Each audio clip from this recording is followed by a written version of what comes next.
마크 트웨인이라는 사람은 미국에서 굉장히 유명한 사람이고 우리에게도 익숙한 사람이죠. 이름을 들으면 잘 알 수 없지만 사실 이 이름조차도 필명입니다. 톰 소의 모험이나 훌베리 핀의 모험, 왕자와 거지라고 하면 들어봤을 거예요. 직접 그 책을 보지 못했어도 옛날에 만화 영화 있었죠. 만화 영화. 허클베리 핀의 모험, 톰 소의 모험, 왕자와 거지. 다 만화로 있는 것 같아요. 정말 대단한 작가였습니다. 그런데 실제로 이 사람은 글을 쓰는 것보다는 발명에 관심이 더 많았다고 합니다. 그래서 여러 가지 발명을 했는데 참 시대랑 맞지 않는 사람이었던 것 같아요. 좀 앞서갔던 사람이 아닌가라는 생각을 합니다. 그가 내놓은 작품들이 대박을 많이 쳤지만 사실 이 사람은 그런 작품들을 통해서 번 돈을 가지고 발명하는 데 많이 투자를 합니다. 대부분이 망해서 문제였어요. 그런데 조금만 시대가 늦었다면 더 좋지 않았을까라는 생각을 합니다. 어느 날 자기의 작품을 올리는 출판 기념 행사에 부인과 함께 나타나려고 했는데 아무리 기다려도 부인이 오지 않는 겁니다. 그래서 가서 봤더니 옷을 한참 동안 입고 있는 거예요. 요즘에는 옷을 빨리 입을 수 있지만 옛날에는 특히 여성분들은 옷 입기가 상당히 불편했다라고 그래요. 그래서 낑낑 매고 있는 걸 도와주고 나서 거기서 착안을 해가지고 그 속옷의 후크를 만들었다고 합니다. 지금 같았으면은 이런 것들이 대박을 쳤을지 모르겠지만 당시의 여성들 대부분은 코르셋을 착용했대요. 그래서 그것을 많이 사용하지 않았다고 합니다. 그 외에도 북스크랩이라고 당시에는 신문이라든지 어떤 책들, 정보들 이런 것들을 모아두는 것이 바로 정보였습니다. 지금은 스마트폰 하나 또는 컴퓨터로 다 해결이 되지만 그때는 그렇지 않았다는 거죠. 정보가 힘이라면 그 정보를 많이 모아두는 북스크랩이 필요했는데 어떤 것을 스크랩할 때 풀칠을 하고 붙이는 작업이 성가신 작업이었다고 합니다. 이 사람은 언제든 물만 묻히면 바로 스크랩을 할 수 있게 그것을 만들었어요. 이것이 대박을 칩니다. 그리고 여러 가지 발명을 더 하는데 당시에는 인정을 받지 못한 것들이 많이 있다고 합니다. 근데 투자는 많이 했던 거죠. 그래서 작품으로 돈 벌고 발명품으로 쫄딱 망하고 이런 것들을 반복했다고 그래요. 어쨌든 이 사람은 글을 쓰는 것보다는 발명하는 데 더 관심이 많았다라는 거죠. 사소한 것도 그냥 지나치지 않았다고 합니다. 어떻게 하면 더 편리하게, 어떻게 하면 효율적으로 사용할 수 있을까? 이런 것들을 생각하다 보니까 발명품을 많이 만들었죠. 그러던 어느 날 이 사람에게 한 사람이 찾아옵니다. 이야기를 듣고 왔습니다. 발명도 하시고 관심이 많다는 이야기를. 그래서 안목이 굉장히 뛰어난 분이시니까 제가 한 가지 제안을 하겠습니다. 제가 만든 발명품인데 지금 투자금이 별로 없습니다. 그러니 5만 달러만 저에게 투자해 주십시오. 그러면 나중에 정말 큰 돈을 벌 수 있을 것입니다. 라고 제안을 했어요. 자세히 보지도 않았습니다. 자기의 경험을 통해서 발명품이라는 것이 돈을 안겨주기보다는 손해를 더 많이 끼쳤기 때문에 더군다나 앞에 있는 이 사람은 그렇게 유명한 사람이 아니었어요. 그래서 이것은 돈이 될 것 같지 않습니다. 그러니 저는 투자할 수 없습니다 하면서 보냈어요. 그 사람은 아쉬운 눈으로 그를 바라보면서 그 자리를 떠났다고 합니다. 이 사람이 벨이에요. 우리가 알고 있다시피 전화를 발명한 사람이었죠. 만약에 그때 당시에 투자를 했다면 큰 돈을 벌지 않았겠습니까? 그런데 그 기회를 놓쳤다는 거죠. 제가 여러분께 말씀드리고 싶은 것은 이 사람은 전문가였어요. 나름 글 쓰는 것보다 발명에 더 관심이 많았다는 거죠. 그런데도 왜 그 작품을 알아보지 못했을까라는 아쉬움이 남는다는 겁니다. 그 사람이 잘했다거나 못했다거나 이런 얘기를 하는 것이 아니에요. 시간이 지난 다음에 그 기회를 놓친 것이 제가 볼 때는 좀 안타깝다라는 거죠. 왜냐하면 그 사람은 돈을 많이 벌기를 바랬기 때문에 나중에 파산까지 신청하는 그런 지경에 이르게 됩니다. 혹시라도 그때 벨의 작품 전화를 알아보았다면 조금 더 낫지 않았을까라는 아쉬움이 남는다는 것이죠. 인생을 살아가면서 기회라는 것은 이런 것 같아요. 멀리 있는 기회는 우리가 잡기가 힘들죠. 그런데 가까이 오는 기회는 알아야만 잡을 수 있다는 것입니다. 모든 사람들이 아는 것은 기회가 아니죠. 나만이 아는 것. 그런데 어떻게 알죠? 운으로? 그렇지 않습니다. 관심이 있는 것에 계속 관심을 기울이면서 노력을 하는 거죠. 공부를 하고 연구를 하고 또 도전을 하면서 그렇게 알아가는 것들이 기회를 알아보게 한다는 것입니다. 기회라는 것은 내 앞에 있을 때는 잡기가 쉽다라고 그래요. 그런데 나를 스쳐 지나가면 잡기가 너무너무 어렵다고 합니다. 어쩌면 우리는 인생에서 오는 많은 기회들, 돈을 벌 수 있는 기회를 말씀드리는 것이 아닙니다. 내가 행복할 수 있는 기회, 내가 후회를 덜 할 수 있는 기회를 놓치고 있다면 얼마나 안타까울까요? 왜 놓칠까요? 우리는 번번이 후회하지만 놓치는 이유는 그것을 제대로 알아보지 못했기 때문입니다. 오늘 복음을 묵상하면서 혼인잔치를 벌이는 임금의 비유, 임금은 자기 아들의 혼인잔치에 사람들을 초대합니다. 이미 초대를 받은 사람들이었죠. 그런데 그들은 어땠습니까? 오지를 않아요. 종들을 2번이나 보냈지만 그들은 왕의 부름을 외면합니다. 그리고 각자 자기 일을 하죠. 농사일을 하기도 하고 장사를 하기도 합니다. 심지어는 종들을 잡아 죽이기까지 해요. 왕은 대노합니다. 2번이나 종들을 보내는데 응하지 않고 오히려 살인까지 저질렀다는 거죠. 그래서 그 고을을 불살라 버립니다. 이것은 과연 무엇일까요? 예수님의 비유에는 의미가 담겨져 있죠. 물론 이 안에는 역사적인 사건이 배경이 된다라고 말합니다. 예루살렘 성전이 불탔을 때 그것을 마태복음사가는 기억하면서 그것을 첨언했던 것이죠. 그런데 중요한 것은 이 비유가 어떤 의미인지 그것을 알아야 한다는 것입니다. 임금이 아들의 혼인잔치에 초대한 사람들은 누구였을까요? 아무나 초대하지는 않겠죠. 더군다나 임금의 아들이라면 다음 대권을 이을 사람이에요. 그렇기 때문에 임금 아들의 혼인잔치는 굉장히 중요한 겁니다. 여기에 와야 한다는 거죠. 우리가 어떤 사람의 혼인잔치에 가죠? 요즘 시대에도 아는 사람 혼인잔치에 가죠? 모르는 사람 혼인잔치에 갑니까? 그렇지 않습니다. 혼인이라는 것은 뭐예요? 내가 가면 그 사람도 와야 되는 거죠. 그래서 우리가 혼인할 때마다 그러니까 이상한데 다른 사람이 혼인할 때마다 거기에 갈 때 뭘 생각하죠? 나하고의 친분 관계 생각하지 않습니까? 뭐가 달라져요? 내는 돈이 달라지잖아요. 그죠? 나는 한 10만 원 냈는데 그 사람은 한 2만 원 냈다 그러면 어떤 생각을 하죠? 다음에 가나봐라. 그래서 혼인이라는 것은 당사자들 뿐만 아니라 관계된 모든 사람들에게 중요한 의미가 담겨져 있다는 거죠. 그런데 임금의 아들 혼인잔치에 오지 않습니다. 이 사람들은 신하들 또는 중요한 사람들이었을 거예요. 그런데 임금의 아들 혼인잔치에 가지 않는다는 것은 현 임금도 무시하고 그 아들도 무시하는 거죠. 어떤 반응까지 했습니까? 자기 일을 하냐고 못 간다고 할 뿐만 아니라 일부는 그 종들을 잡아 죽이기까지 한다는 거죠. 임금의 사제들을 죽인다? 어떤 의미죠? 이것은 반란이죠. 이것은 역모입니다. 그러니까 내버려 둘 수가 없는 거죠. 어떻게 본다면 그들이 살고 있는 고을을 불태운다는 것이 조금 불편하게 들릴 수 있지만 그 정세를 잘 읽어야 한다는 것입니다. 임금에게 반기를 들었다는 것은 당시만 해도 대단한 거죠. 이것은 삼족을 멸하는, 우리나라도 그렇지 않습니까? 우리나라도 임금에게 항거하거나 반란을 일으키면 그 본인뿐만 아니라 자손까지도 죽거나 노예로 전락하지 않습니까? 이것을 생각해야 한다는 것입니다. 그들은 분명히 중요한 요직에 있었으면서도 임금의 명령을 들어야 되는 입장이었음에도 불구하고 가지 않았다는 거죠. 이것은 단순한 거부가 아니라 반란이라는 것을 우리는 분명히 이해해야 돼요. 그 다음의 사건이 더 중요합니다. 임금은 종들에게 말하죠. 거리에 나가서 아무나 데려오너라. 선한 사람이든 악한 사람이든 여기에 의도가 있다는 겁니다. 임금의 잔치에 사람들을 불러오라고 하면서 선한 사람이든 악한 사람이든 이 표현이 들어갔다는 것에 우리는 주목을 해야 돼요. 이제는 단순한 임금의 혼인잔치가 아니라 하느님의 잔치로 전환되고 있는 거죠.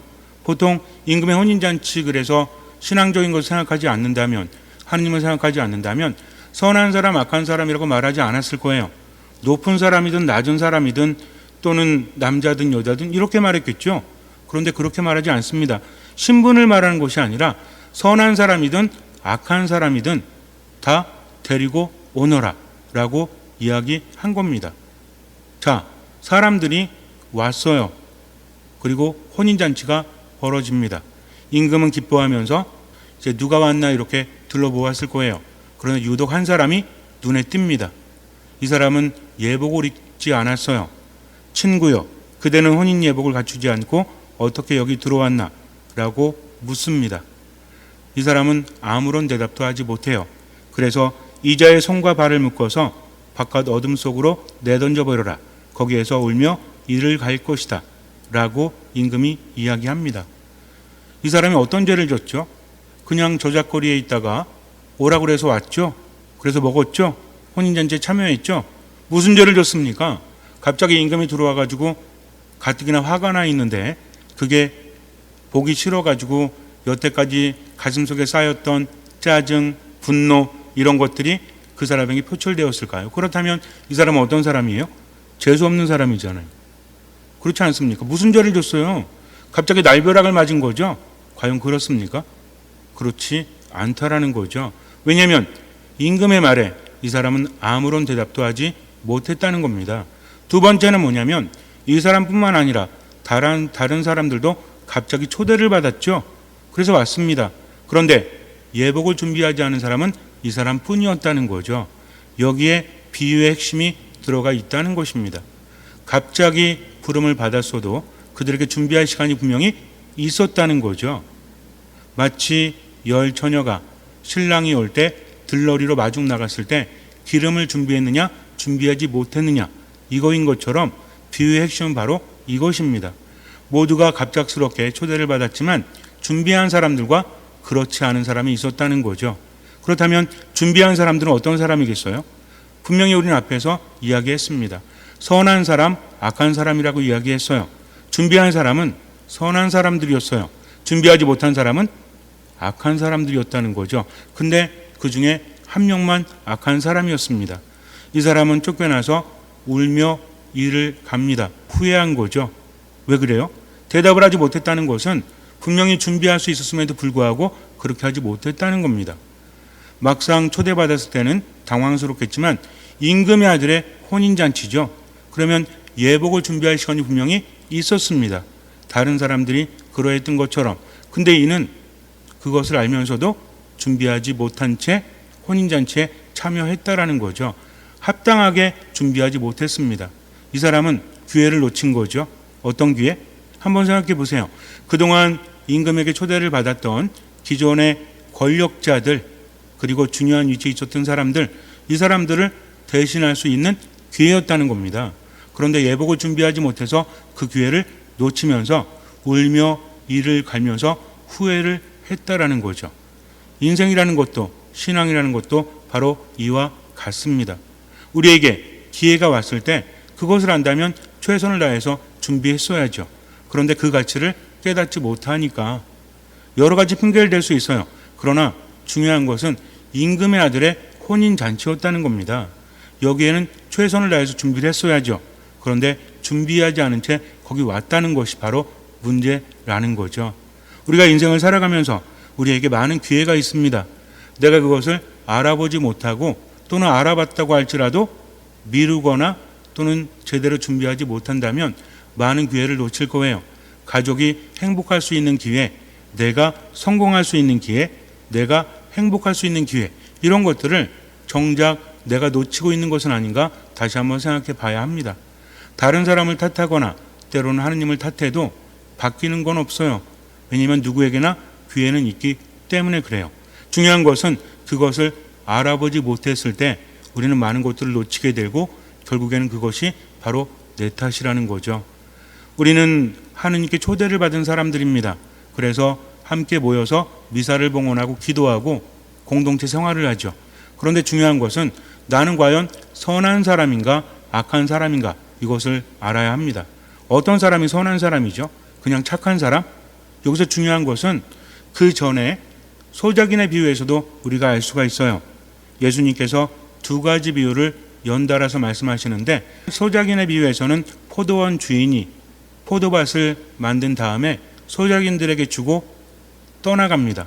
그리고 포도철이 되자 이제 받아오라는 거죠. 이익을 받아오라고 종들을 보냅니다. 근데 그들은 어땠어요? 종들을 죽이기도 하죠. 그래서 주인은 내 아들을 알아보겠지 하면서 아들을 보냅니다. 그들이 뭐라고 합니까? 저자가 상속자다. 저자를 죽이고 우리가 이 포도밭을 차지하자 하면서 아들마저 죽여버립니다. 배은망덕한 사람들이었죠. 포도밭을 만든 것은 주인이었어요. 그들에게 일자를 주었습니다. 그러면 자기들이 받은 것을 활용해서 열심히 일해서 이익을 남겨줬어야죠. 자기들도 이익을 챙기지만 포도밭의 주인에게 이익을 줘야 할 것 아니겠습니까? 그런데 그들은 욕심 때문에 그것을 무시해버렸죠. 결국에는 어떻게 됩니까? 살인자가 되어서 죽고 마는 운명이 되었다는 겁니다. 우리도 마찬가지죠. 신앙이라는 것은 하느님을 만나서 그분을 아는 것입니다. 하느님은 어떤 분이시죠? 우리에게 모든 것을 주신 분이라는 거죠. 내 것은 없습니다. 모든 것이 하느님께서 주신 것이죠. 마치 모든 것이 내 것이라고 여긴다면 하느님께서는 말씀하실 거예요. 이 어리석은 자야, 오늘 너에게서 내 영혼이 떠나갈 것이다. 그러면 네가 그렇게 모아둔 것은 누구의 차지가 되겠느냐라고 말씀하실 겁니다. 신앙인들은 세상을 살면서 모든 것이 내 것이 아닌 하느님께서 주신 것, 그렇기 때문에 나도 누려야 되겠지만 그러나 하느님을 위해서 그것을 사용해야 한다는 거죠. 이것은 비단 재물만 말하는 것이 아닙니다.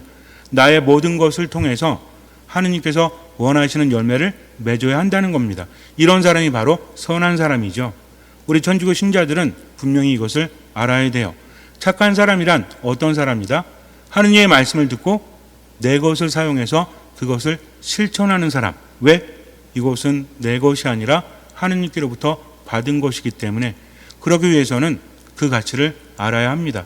인생을 살아가면서 지금 내게 오는 기회를 놓치지 말아야 한다는 거죠. 그 기회는 어떤 기회죠? 하느님을 만날 수 있는 기회예요. 그것을 놓치면 또다시 안 올 수도 있기 때문입니다. 예리고에서 우린 두 사람을 만나게 돼요. 한 사람은 자케오라는 사람이고 한 사람은 소경입니다. 자케오는 돈이 많았지만 인생의 우울함으로 인해서 더 이상 돈으로부터는 얻을 것이 없었죠. 점점 삶이 무의미해지고 우울해졌습니다. 그때 예수님을 만나게 되고 그분을 자기 집에 모시면서 자기 재산의 반을 내놓죠. 등쳐먹은 사람이 있다면 네 곱절로 갚겠습니다 라고 말하면서 그분을 만나서 그 가치를 알고 그리고 그와 그의 집안이 구원을 받습니다. 소경은 어땠습니까? 예수님의 이야기를 알았죠. 예수님께서 지나가십니다. 다윗의 자손이시여 저에게 자비를 베풀어 주십시오 라고 외칩니다. 그리고 예수님을 만나서 눈을 뜨게 되는데 어쩌면 이 소경이 미뤘다면 예수님 지나가시고 나서 또 오시겠지. 자주 가시잖아. 그러니까 오늘은 좀 몸이 피곤하니까 오늘은 좀 내가 여의치 않으니까 다음에 부탁해야지 라고 미뤘다면 그는 구원을 받지 못했을 거예요. 눈을 뜨지 못했을 거예요. 왜? 예수님께서 마지막으로 지나가시는 길이었기 때문입니다. 이것은 아무도 알 수 없다는 거죠. 기회란 무엇입니까? 기회는 지금 내 눈앞에 있는 기회가 마지막이라고 생각을 해야 한다는 겁니다. 그래서 최선을 다해서 그것을 잡는 거죠. 신앙뿐만 아니라 우리의 삶도 마찬가지예요. 삶이 신앙이기 때문입니다. 그동안 살아오면서 아쉬운 것이 있다면 그리고 후회하는 것이 있다면 또 이렇게 해야 되겠다고 마음먹은 것이 있다면 지금 해야 돼요. 그것이 삶이든 신앙이든 하느님과의 만남도 미뤄서는 안 됩니다. 지금 듣는 마음으로 살아가야 한다는 거죠. 또 내가 마음먹은 것도 미뤄서는 안 돼요. 바로 지금 그것을 해야 합니다. 그렇지 않으면 나는 그것을 놓칠 수 있기 때문에 그래요. 기회라는 것이 늘 그래요. 내 앞에 있을 때는 잡기도 쉬울 뿐만 아니라 언제든 잡을 수 있다라는 착각을 하는 거죠. 그러나 이미 지나가 버리면 그때는 너무나 늦어 버린다는 것입니다. 잠시 눈을 감으세요. 우리는 살아가면서 번번이 후회하진 않습니까? 왜 후회하죠? 그 가치를 모르기 때문입니다. 어쩌면 우리는 안다라고 착각할지 몰라요. 안다면 잡아야죠. 쉽다고 해서 미루면 그것은 더 이상 기회가 아닙니다. 신앙생활도 삶도 마찬가지예요. 내 인생에 있어서 해야 될 것이 있다면 지금 즉각적으로 하십시오. 그리고 그것이 어떤 가치를 지녔는지 분명히 알아야 돼요. 하느님과의 만남도 마찬가지입니다. 지금 말씀을 들었다면 그 말씀을 따라서 최대한 살려고 노력해야 합니다. 미뤄서는 안 된다는 거죠. 내 삶 안에서 모든 것은 내 것이 아니라 하느님께 받은 겁니다. 그러니 나도 충분히 누려야겠지만 그분의 뜻대로 선한 사람이 될 수 있도록, 하느님의 말씀을 듣고 그것을 실천하는 사람이 될 수 있도록 지금 노력하세요. 기분에 따라서 신앙생활하면 절대로 안 됩니다. 내가 우울하기 때문에, 내가 슬프기 때문에, 내가 어떠하기 때문에 이런 핑계는 통하지 않습니다. 하느님의 말씀은 지금 듣고 실천해야 돼요. 그러면서 하느님 안에서 힘을 받는 것입니다. 하느님의 말씀을 실천한다는 것은 그분의 가치를 아는 것과 통하기 때문입니다. 하느님은 우리에게 어떤 분이십니까? 그분은 생명을 주시고 치유하시고 나를 일으키시고 나를 인도하시는 분, 생기를 불어넣으시는 분입니다. 그러니 모든 것을 맡기고 아무것도 판단하지 말고 지금 내 삶 한가운데서 그분의 뜻을 실천하면서 살아가십시오. 주님께서는 그 믿음을 보시고 우리 삶에 놀라운 기적을 일으켜 주실 것입니다.